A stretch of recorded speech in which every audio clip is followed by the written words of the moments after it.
Hello guys, my name is Ivy and I'm your host for today. So today guys, we are going to be talking about how to start an indoor playground equipment business.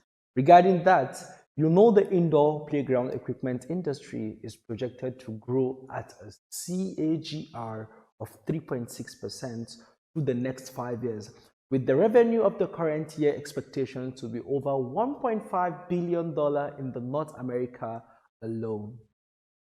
So, do you want to start an indoor playground equipment business and earn amazing profits? That's a question that you would want to answer. In this video, you'd learn how to find your niche, what type of equipment is needed, where you can get it, and also how to get started.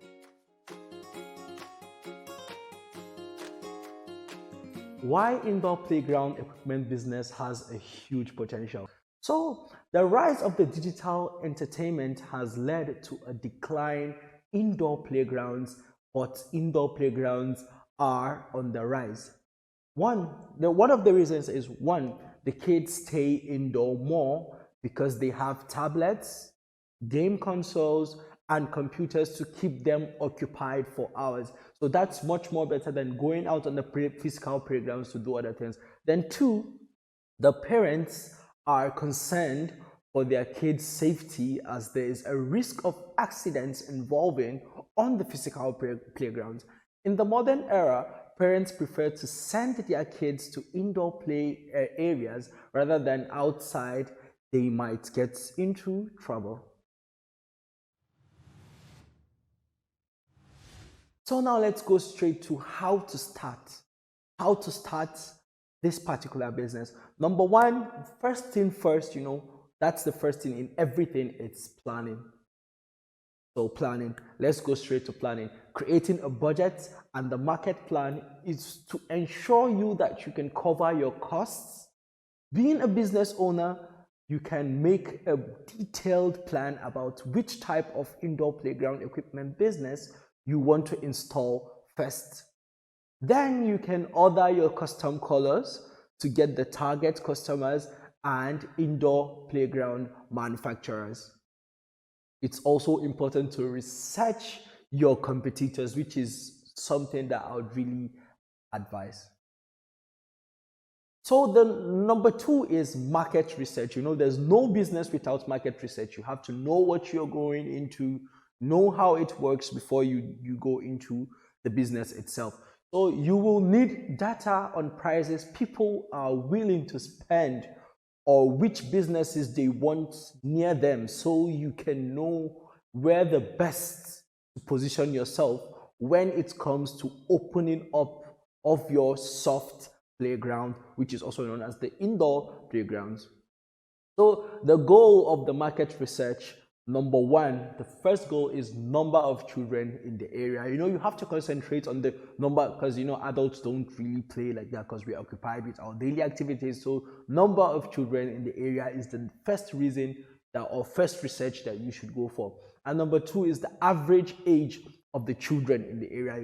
Forget the number of children, there's also the average age. For example, toddlers don't really know or won't really care about the indoor activities.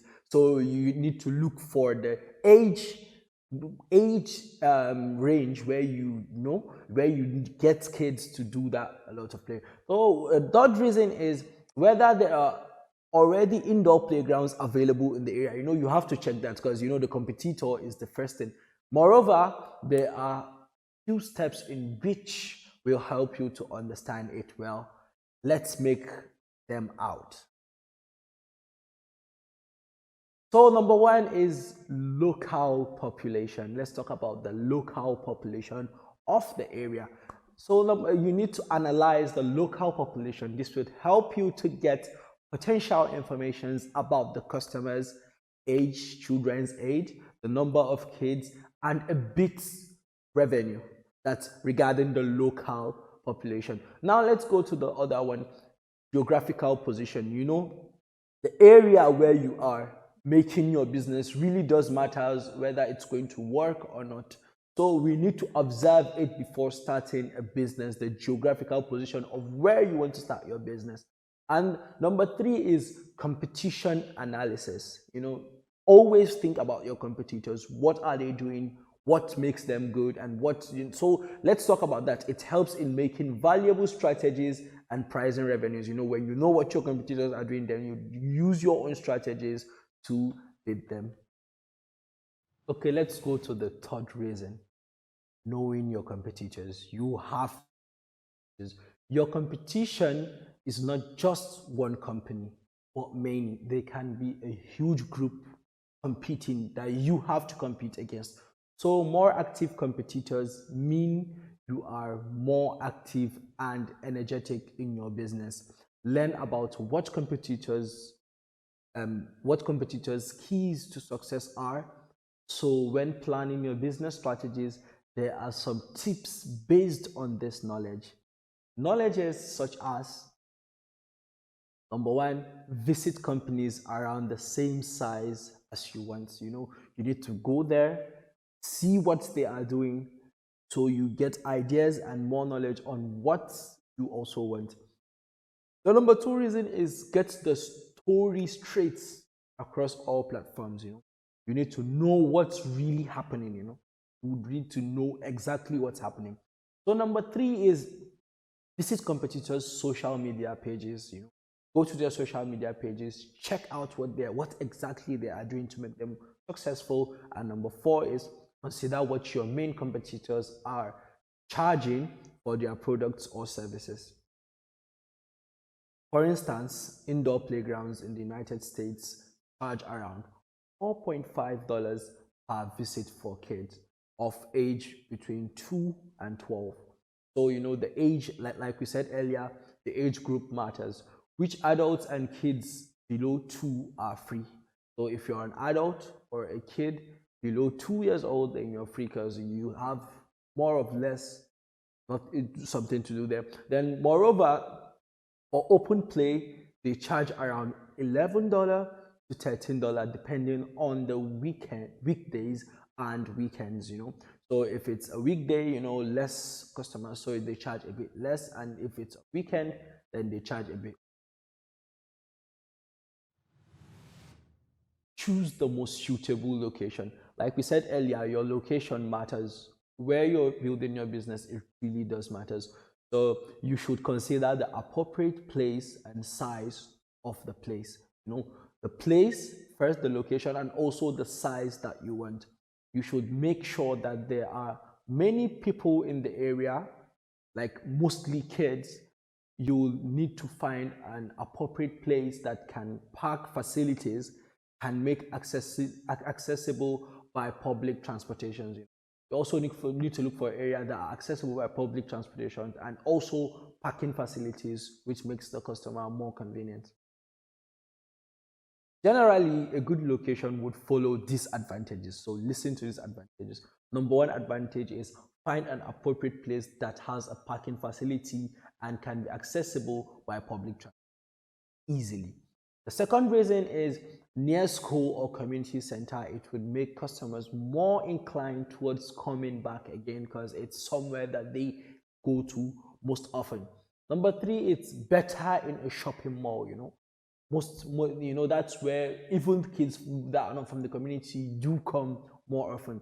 Number four is pay special attention to ceiling height. The height of what you're building should also, it would be better if it's higher than 2.8 meters. If more than 4.5 meters, it's going to be much better. But five reason is space with fewer pillars. You don't want kids bumping into pillars when they are playing around.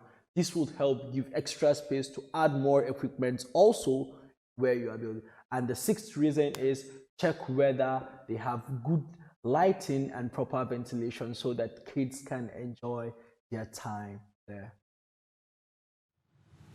So now let's go to the fifth way of making this possible. The fifth way is determining your budget. There's no business without a budget. Like I said earlier, you can divide the expense into the following categories and make the final budgets. Let's talk about those categories. The first category is total cost of the equipment.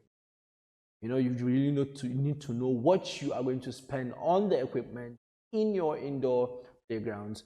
And the second one is a minimum of 1 year rent for the place.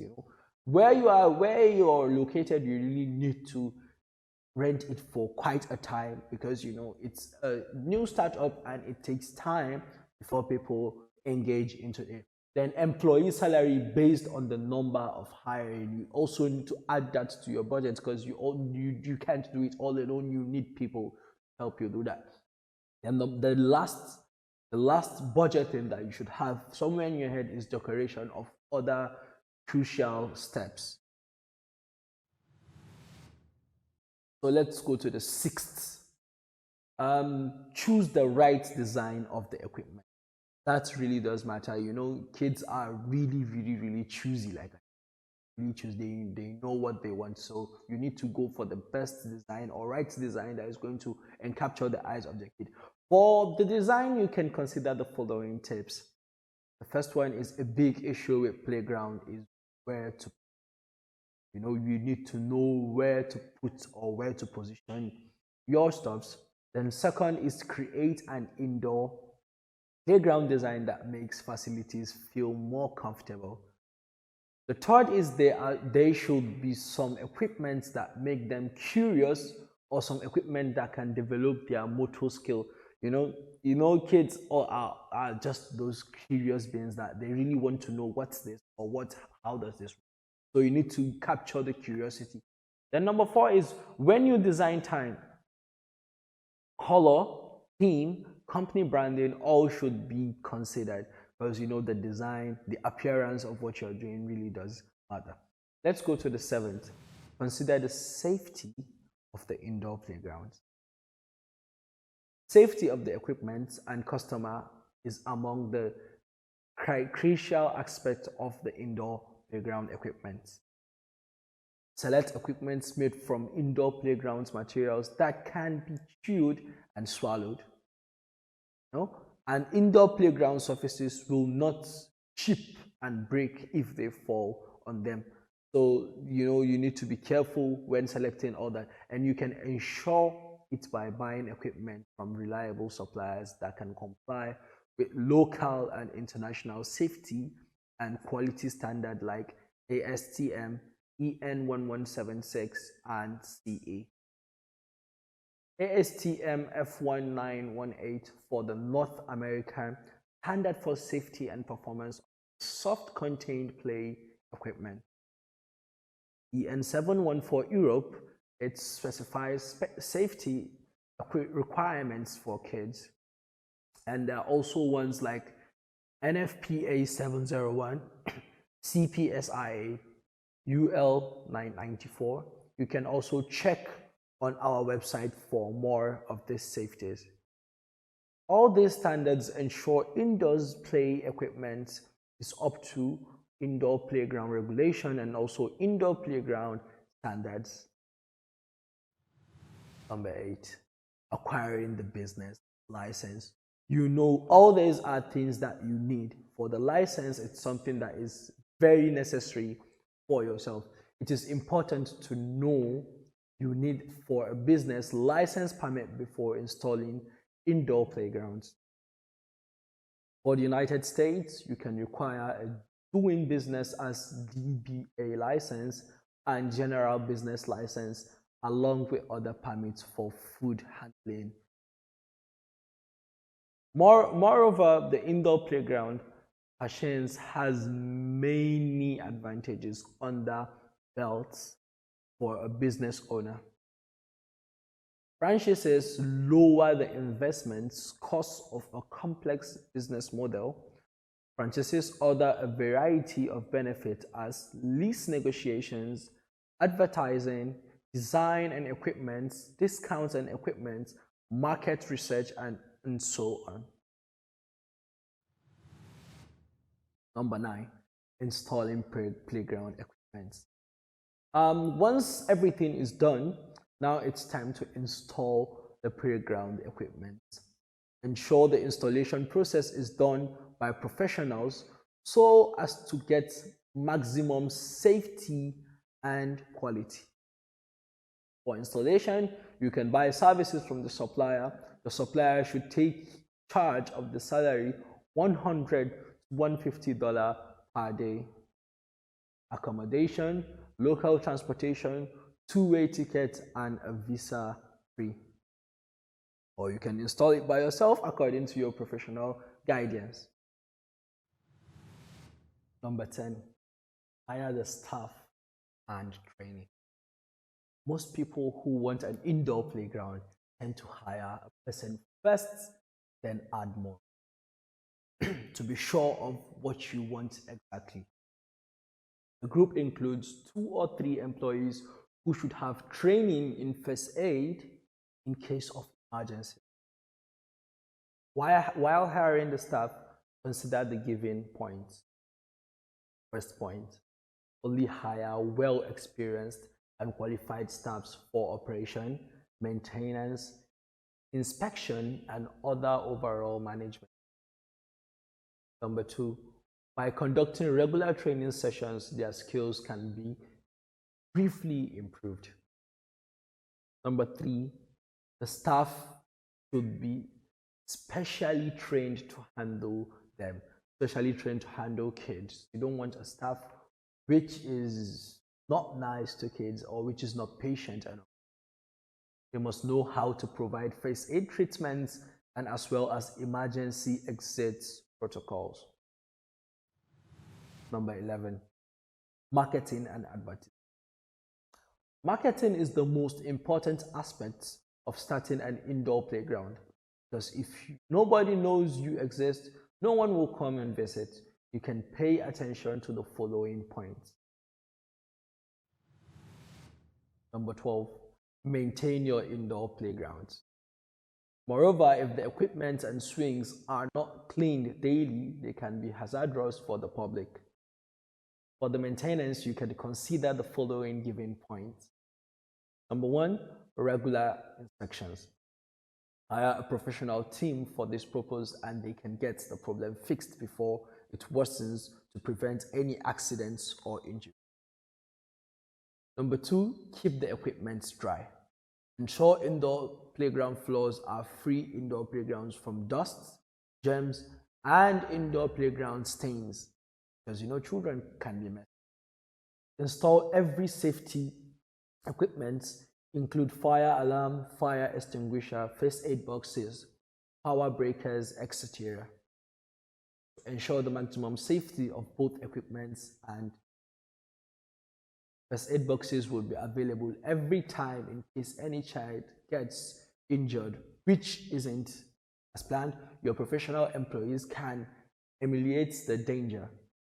This will gratitude the parents and make the parents want to bring their kids there more often. Number 13, expand your business. Once you've started making a profit, you can start paying back your loans and use the extra money to expand your business. Some other points you can also consider for expansions. Number 1, more space. Try expanding your existing playground spaces and add more and unique indoor playground equipment. Number 2, adorn with toys. As indoor playground equipment is for kids of age between 3 to 15, you can target kids of all ages within this range. There are plenty of options available for the playground decoration.